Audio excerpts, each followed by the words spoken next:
A light-emitting diode, or an LED, is a chemical composition that when connected to a current can emit light in the visible part of the spectrum as well as in the infrared and ultraviolet.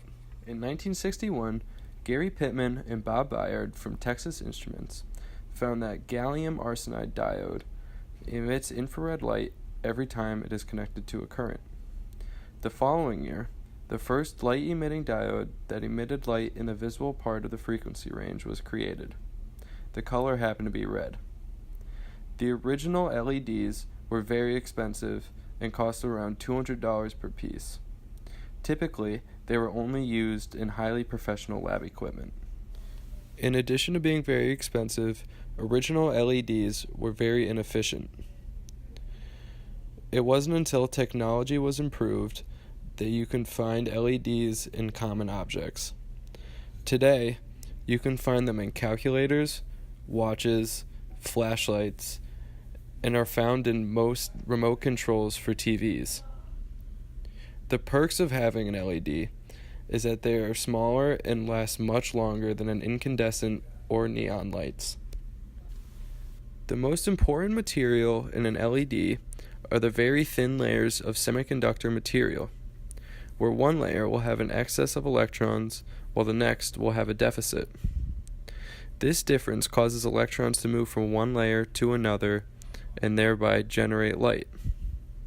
The typical thickness of these wafers is 0.5 microns or less. A semiconductor is a crystalline material that conducts electricity only when there is a high density of impurities in it.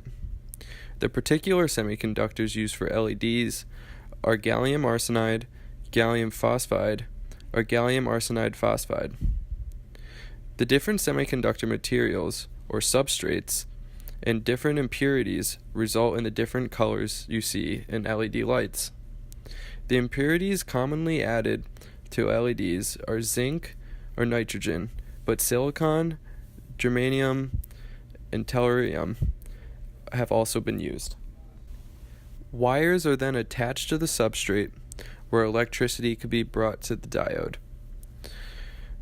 The light is then encased in plastic. The composition of the plastic plays a large part in the optical result of the light. Different plastics will change the different colors. Zooming in on a specific semiconductor wafer used in LEDs, gallium arsenide. A brief history of gallium arsenide. Gallium was found in zinc ore in around 1875, while Albert the Great was the first to form pure arsenic in 1250 AD. Gallium arsenide is a man-made compound and is not found naturally. Gallium arsenide wafers are found in microwave circuits, infrared light emitting diodes, laser diodes, solar cells, and optical windows.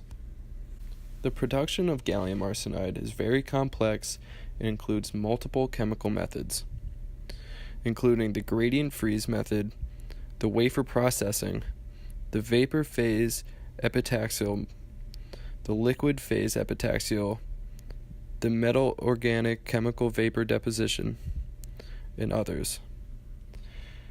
When comparing gallium arsenide to other materials, it's typically compared to silicon when used in electronics. Gallium arsenide has proved to be more efficient than silicon when used in electronics. It has made an increasing trend in wireless technology usage, including cellular devices, phones, radios, and more.